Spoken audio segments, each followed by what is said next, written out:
So I want to fit this engine into the machine today and do some lineup and stuff. So quite a while back I was showing you guys how these top rails, I can remove them. So I'm going to do that today and start hanging that thing in there with the cherry picker. So one of the nicest things I ever did to this cherry picker was install the swivel hook here that I got on the end.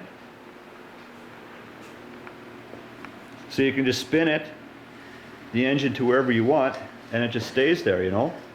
And I used to have to fight with it till I put that swivel on there. So many a small block and big block, and Toyota even, and now working with this Busa engine has been installed with this cherry picker. So what I want to do right now is, once I get that engine dropped in there, then I want to figure out where I'm going to put the sprockets and the bearings on this unit here. So I'm going to have to modify these and start doing some lineups and fitting. So the engine right now, it's just sitting loose in the frame and actually sitting on those 3/4 inch pieces right there laying across the frame. So I have to make the engine mounts yet, and there's a main one right there that goes through that piece of the casting, and then there's another main one right up in here, and then there's a couple on the sides, one on each side. There's one right there, and then so I've got to make mounts for all of those once I get it all lined up and positioned where I want. And that sprocket is going to play a key role here in getting this thing to sit the way I want in the frame. What I'll do is I'll put a straight edge on it, and then that straight edge will tell me if the engine is sitting like this or like this in the frame. So that's going to help out for lining that up.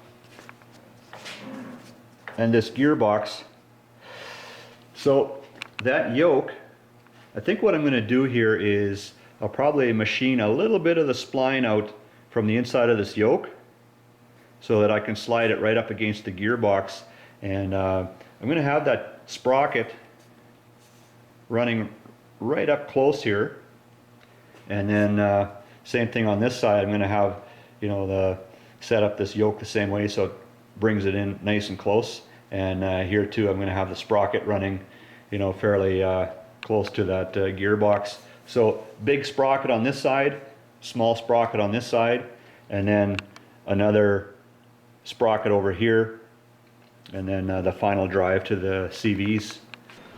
So here you can see how that yoke only slides on till the end of the splines. So on the end of this yoke here, I'm going to machine some of this out of here so that it can slide on and right up against there. So here there's a bit of a flange, so even if that yoke comes right up against, then it's not going to damage the seal or the bearing or touch the housing or anything like that. Just as long as when I design that whole sprocket mount that I'm not going to have a chain touching here anywhere, but I think it should have room. So these are the bearings that I want to use, and they sit approximately here. You know, once I've got the bearing mount made here on this yoke. So this kind of gets cut off here, and this is about all you see of it. And then of course a sprocket here on this side, and same thing on the other side. So if I wouldn't run additional bearings, that would put a whole lot of side stress on this shaft here and on this case. You know, it's a lot of unnecessary load that it just doesn't need to have. So anyways, I make this stuff up as I go along, so kind of subject to change without notice. But anyways, thanks for checking this stuff out. We'll talk to you guys again.